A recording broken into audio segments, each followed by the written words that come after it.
Well, we've been considering the question, should the Christian... Oh, man.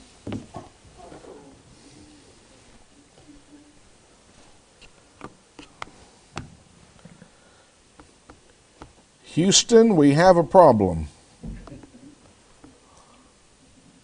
An opportunity. Well, from my perspective right now, it's a problem.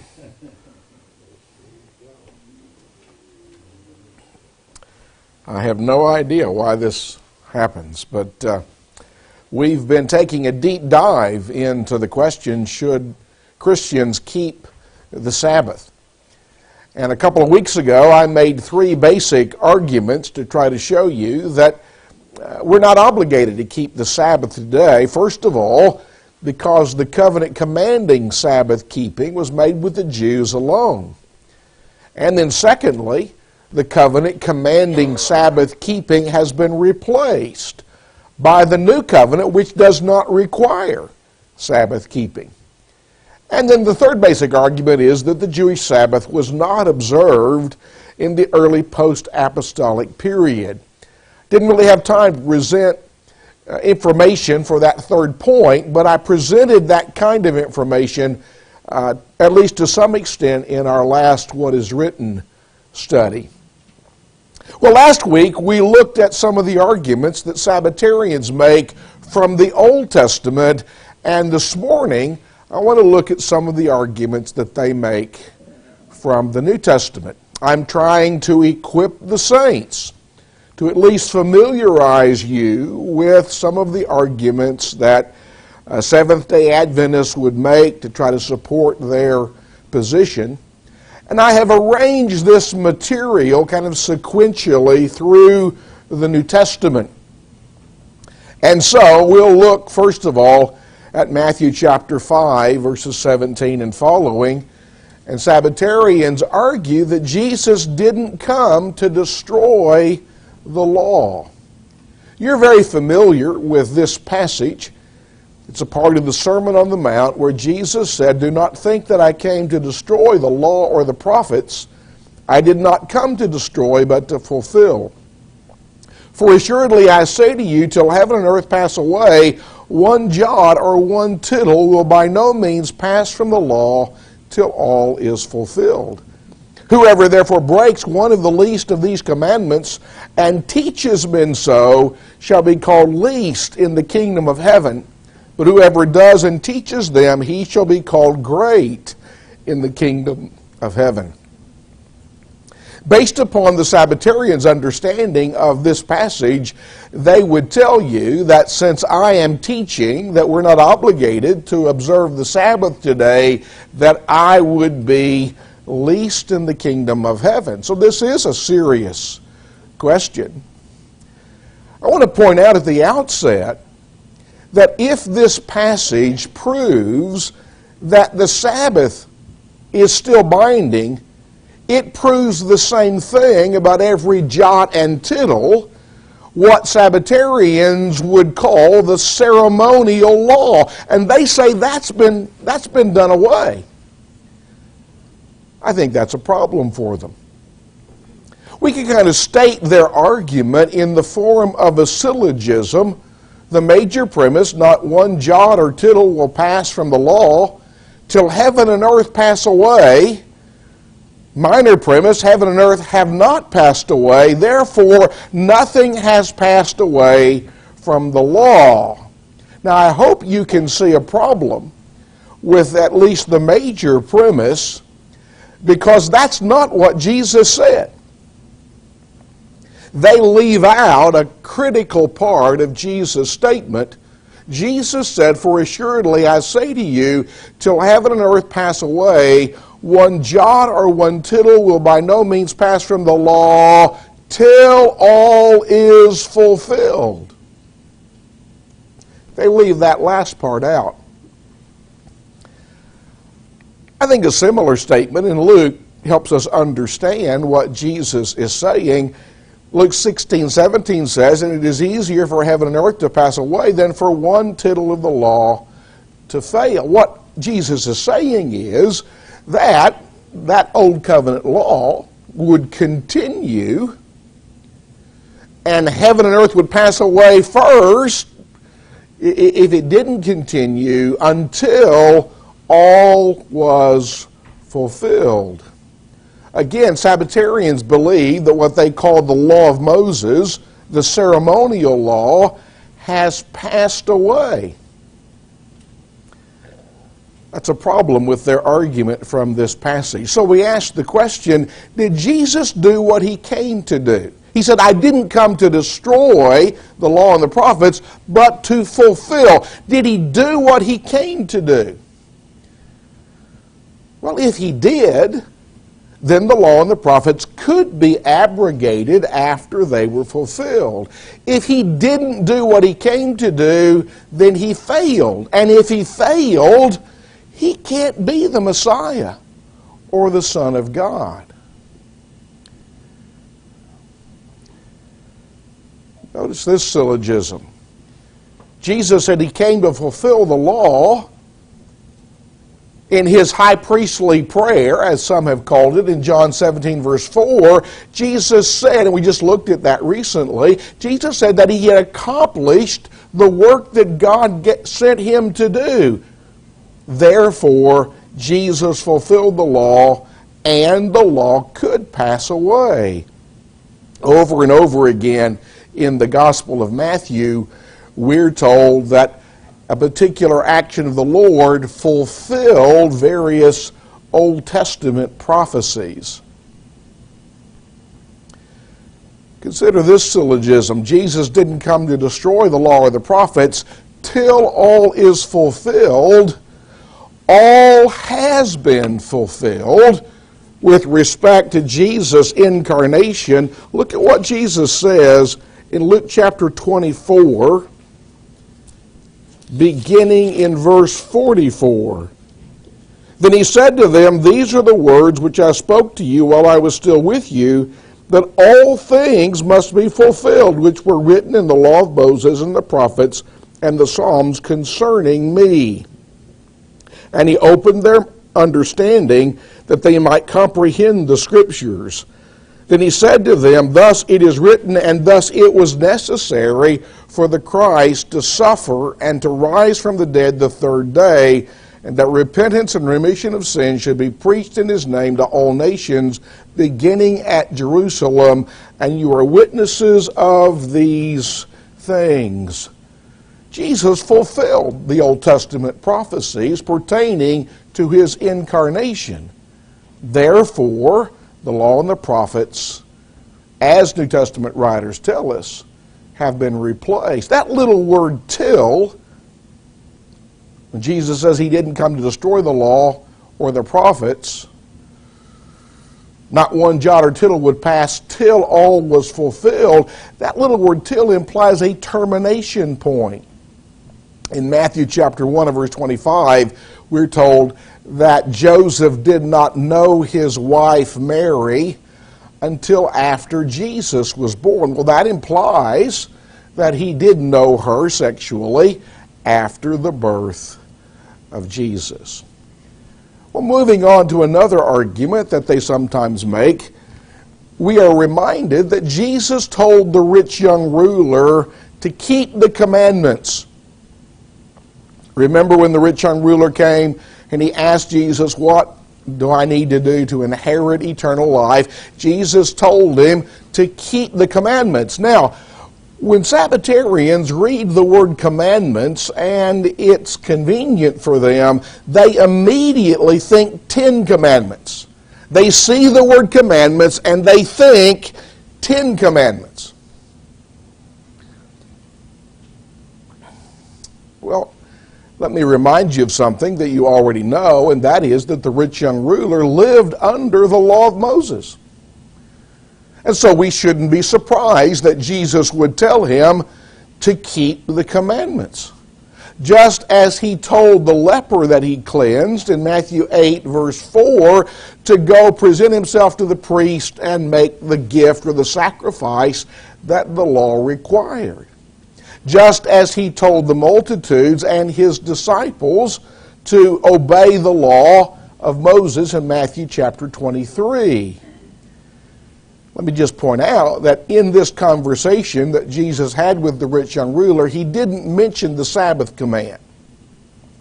Now, the rich young ruler would have been obligated to keep the Sabbath because he lived under that covenant, under that law, but Jesus doesn't specifically mention that command in this conversation. And notice that Jesus included a couple of statements from the so-called ceremonial law. Now, remember from last week, I pointed out that Sabbatarians like to make a distinction between the law of God, the moral law, the Ten Commandments, and the law of Moses. There is no distinction. I tried to show you that.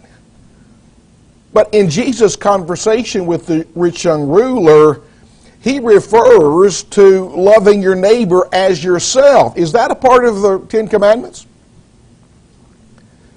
Do this. It's not a part of the Ten Commandments. It's a part of what Sabbatarians call the ceremonial law from Luke 19, verse 18. In Mark's account of this conversation, he tells the rich young ruler, don't defraud. That's not a part of the Ten Commandments. Time and time again, Sabbatarians will point to a whole host of passages in the New Testament that say, keep the commandments. But none of these passages say the Ten Commandments. Sabbatarians assume when they see the word commandments that that means the Ten Commandments, but God has other commandments. Paul told the Corinthians in 1 Corinthians 14:37, the things that I write unto you are the commandments of the Lord. Well, certainly what Paul wrote the Corinthians was not the Ten Commandments. God has other commandments. We can't just see the word commandments in a passage and immediately and automatically assume, well, that means we've got to keep the Ten Commandments. Well, another argument that Sabbatarians make is that from Jesus' Olivet Discourse in Matthew chapter 24 and parallels, where Jesus prophesied the destruction of Jerusalem, they argue that in that discourse, Jesus indicated that Sabbath-keeping would be going on when Jerusalem was destroyed in AD 70. So their argument is, you've got Sabbath-keeping after the cross. I have argued that the Old Covenant was nailed to the cross, replaced by the New Covenant at that time. But Sabbatarians said, well, wait a minute, Kevin. Jesus said in this discourse, pray that your flight not be in winter or on the Sabbath. And so they're arguing that Christians were keeping the Sabbath in AD 70 when the Romans came to destroy Jerusalem. Let me just ask you, how would you respond to that? I'm not asking you to do that. I'm asking you to think about that. And if you're not sure how you would respond to that, then I hope that this study will be helpful to you. First of all, let me point out that this does not say that Jesus commanded Sabbath keeping. It just doesn't say that. It doesn't say that Jesus' disciples would be keeping the Sabbath in AD 70. I would also point out that if this statement proves Sabbath keeping as a holy day, wouldn't it prove winter as a holy season? Doesn't that logically follow? Sabbatarians don't believe that winter is a holy season. The truth of the matter is that Jesus was concerned not about the sacredness of the day or the season, but the safety of the disciples. You see, there would be problems if you had to flee during the wintertime because of the bad weather and all of that. There would be problems if you had to flee on the Sabbath because the city of Jerusalem would be shut down. The gates would be locked. You're going to have trouble getting out of the city. They would certainly not get any assistance from Jews that were still following the Old Covenant law. In fact, they might even face danger from Jewish zealots who would try to persecute them or punish them because in their eyes they weren't keeping the Sabbath. And there might even have been some hesitancy among Jewish Christians who maybe still thought, well, we need to be keeping the Sabbath. So this passage does not prove what Sabbatarians claim. Well, another argument that they make is that Jesus kept the Sabbath. And the New Testament teaches that we're to follow the example of Jesus, and therefore we should keep the Sabbath. How would you respond to that? Well, the first thing that I would point out is that, of course, Jesus kept the Sabbath because he was born under the law. And the law that he lived under required Sabbath-keeping. But we're not under that law today. Paul told the Romans in Romans 7 that we've been discharged from that law. We're dead to that law. I would also point out that Jesus kept the Passover. And he paid the temple tax. And he visited Jerusalem on holy days or feast days. And he taught others to keep all the law. So should Christians today do all that Jesus did? You see the point?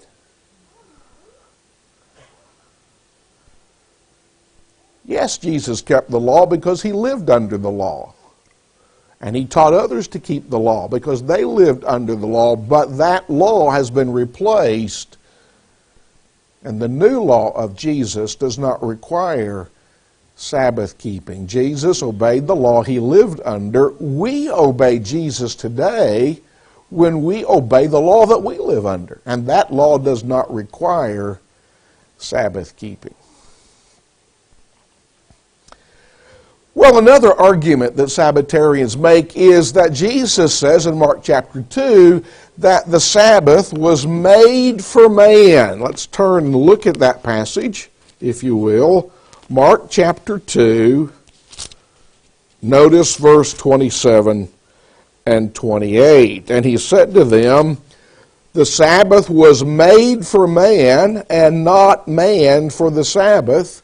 Therefore the Son of Man is also Lord of Israel and not others. He didn't make that covenant with the fathers. He didn't make that covenant with the surrounding Gentile nations. He didn't give the Gentiles that law. Yes, the Sabbath was made for man, but it was made for the man to whom that requirement was given. A Jew was a man. The fact that Jesus describes himself as Lord of the Sabbath means that he had authority over the Sabbath, not to break it or disregard it while he lived under that law, but he had authority over the Sabbath. And that means that he knew how to interpret the Sabbath properly. And the Pharisees were not doing that. And he had the authority to abolish the law and the prophets when all was fulfilled. And that's what the New Testament says that he did. And so Mark chapter 2, verse 27 tells us why the Sabbath was given under the old law. It was given for the benefit of man. The Pharisees, with all of their nitpicky regulations, had made the Sabbath to be a burdensome thing.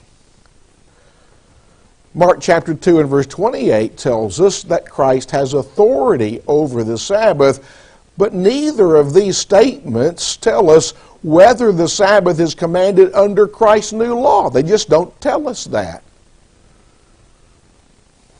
And we know from other passages that the Sabbath is not required under the new covenant.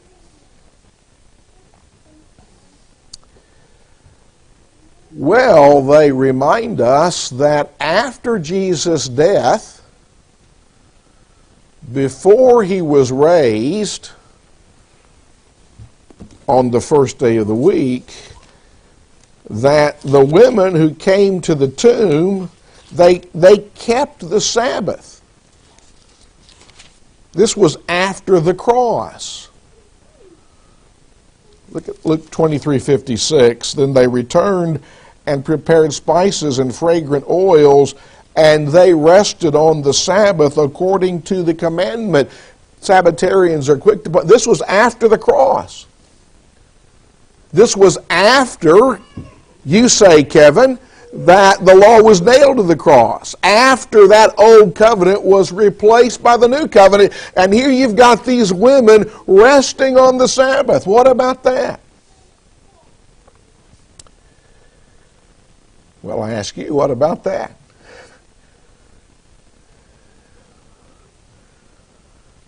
So let's think about that.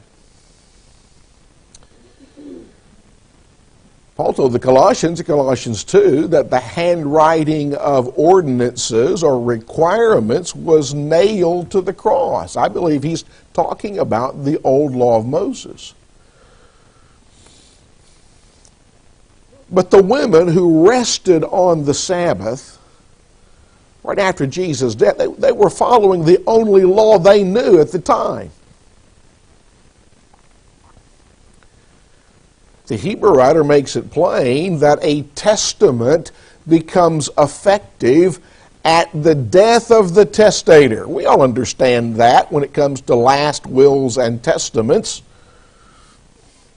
Man makes a will, he can change that will umpteen times until he dies, and when he dies, his last will and testament goes into force. And so, Jesus' last will and testament, the new covenant, it went into effect at the cross. But one can't follow the instructions of a will until that will is probated, until that will is read. That hadn't happened yet. And may I remind you that Jesus told the apostles in John chapter 16 that he had more to tell them, but they couldn't bear it then. They weren't ready for that, so he was going to send the Holy Spirit who would guide them into all truth. Jesus had not revealed all of his instructions during his lifetime. And so these women were following the only law they knew at the time. Later on, they're going to be taught that that old law had been replaced by the new covenant. Well, we're told that the Apostle Paul kept the Sabbath. Well, what these passages tell us is that Paul was preaching on the Sabbath, not necessarily keeping the Sabbath. And when Paul went into the synagogues, he was preaching to non-Christians. He was preaching to Jews and to some Gentiles. The fact that he was preaching does not in and of itself imply endorsement. He preached to the Athenian philosophers on Mars Hill in the city of Athens. Does that mean that he endorsed everything that those Athenian philosophers believed? Certainly not. If a Sabbatarian preaches on Sunday, is he keeping Sunday? If I preach on Saturday, and I think I've done that a few times in my life, if memory serves me correctly, does that mean I'm keeping the Sabbath? Paul told the Corinthians in 1 Corinthians 9 that he became all things to all men so that he might win some. And so when he was with the Jews, he would live like a Jew. When he was with Gentiles, he would live like a Gentile. And so there were times that Paul did respect certain Jewish customs and traditions. But when it comes to Paul's teachings, he taught that the law of Moses had been nailed to the cross.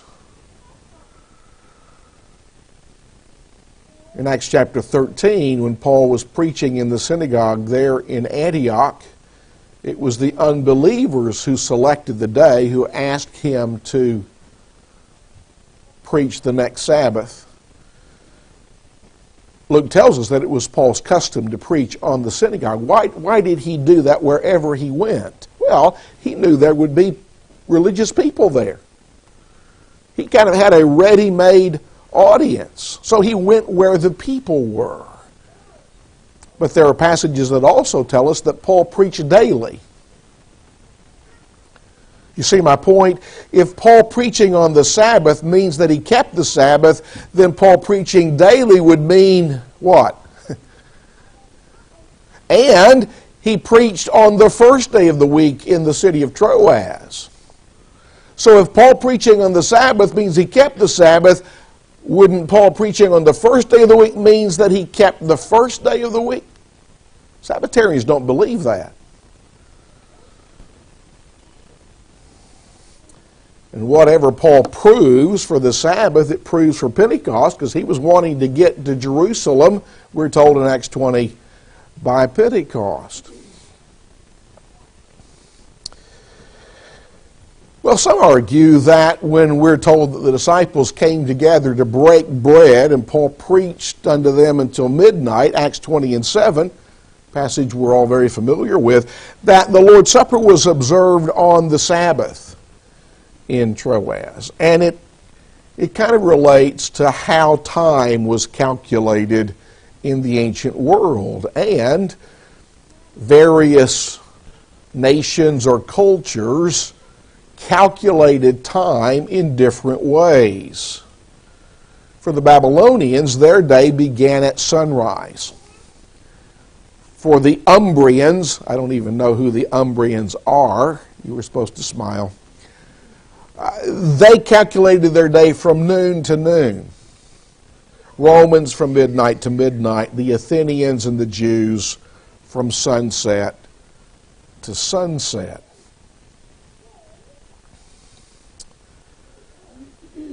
Well, if you use Jewish time, when you're looking at Acts chapter 20, verse 7 and verse 11, remember, the Jewish day began in the evening, sunset, let's say 6 p.m. So Paul preaches until midnight. We don't know when he started. Some brethren think he started at 11:30, but you were supposed to smile at that again. We don't know when he started. But it's obviously an evening gathering because there's lights in the building. So according to Jewish time, Saturday begins at 6 p.m. And so, according to Jewish reckoning, the first day of the week would begin on what would be our Saturday evening. Are you with me? I hope you are. Paul preaches until midnight. That's still the first day, right? According to Jewish reckoning, because it started at 6 p.m. The next morning, he departs. That's still the first day of the week, right? According to Jewish reckoning. Are you with me? But notice that we're told in verse 7, I think it is, that Paul intended to depart on the morrow. Well, if you use Jewish reckoning, did Paul depart on the morrow or did he depart on the same day? He departed on the same day, right? He didn't do what he intended to do. If you use Jewish time calculation. But notice if we use Roman time, midnight to midnight, so we get to Sunday at 6 p.m. Remember, Sunday has started at midnight.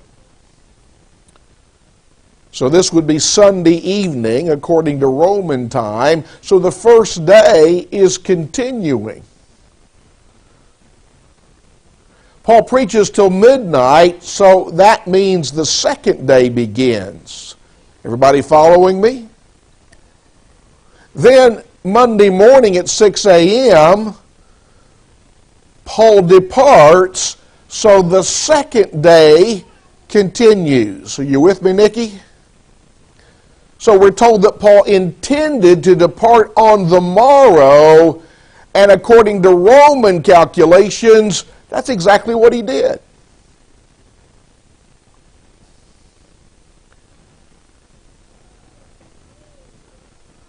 Why should we believe that Paul used Roman time, or that Luke used Roman time in his account? Well, Troas was a Gentile city, and Asia was a Gentile nation, and Luke was a Gentile writer, and the fellow he was writing to, a fellow named Trophimus, that's a Gentile name. And then all of the pieces fit together if you use Roman time. And so I don't believe Luke was using Jewish time. I think he was using Roman time.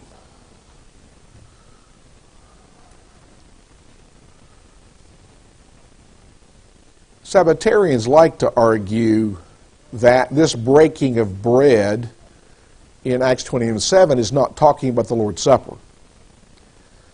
That is just talking about eating a common meal. They would argue that the disciples came together to break bread, and they actually break bread the next morning when Paul breaks bread later in the passage. But notice the differences between verse 7 and verse 11. Verse 7 is talking about a gathering on the first day of the week of disciples. They came together. Paul tells the Corinthians that you come together to partake of the Lord's Supper. They broke bread, and that kind of language is obviously used by Paul in chapter 10 of 1 Corinthians with reference to the Lord's Supper. Then Paul speaks till midnight, ready to depart the next day. This is obviously, I think, a religious gathering. Religious things were going on. So there's every reason to believe that this breaking of bread in verse 7 was the Lord's Supper. But now what about verse 11, where we're told Paul broke bread? Well, it's the next day, which would mean Monday. Paul's the only one who is mentioned as eating anything. And remember, he's getting ready to leave. When you look at the passage, and we don't have time to do that, his companions had already left on a boat. Paul's going to walk across an isthmus, I guess you'd call it, and meet up with his companions who are sailing around that in a boat. Eutychus falls asleep, falls out the window, dies. You suppose that broke up the assembly? I think if somebody dies, that's going to kind of break up the assembly. I was preaching one Sunday morning in Johnson City, and one of the older ladies got up to go to the restroom, and her hip, or her, I guess her hip broke, and then she fell. Because people heard the pop first, and then she falls. Well, I'm standing here in the pulpit, and I just stop, and brethren certainly rush to assist her, because we don't know what's happened. And finally they decide, well, we need to call an ambulance or something. And I'm standing here, and well, that broke up the assembly. There wasn't any point in me continuing my sermon on that occasion. Paul breaks bread that morning. I think that means he ate a common meal. He talks till daybreak, and then he departs. This word, Paul spoke till midnight. That word is used to talk about religious teaching, when Paul disputed, reasoned, that kind of thing.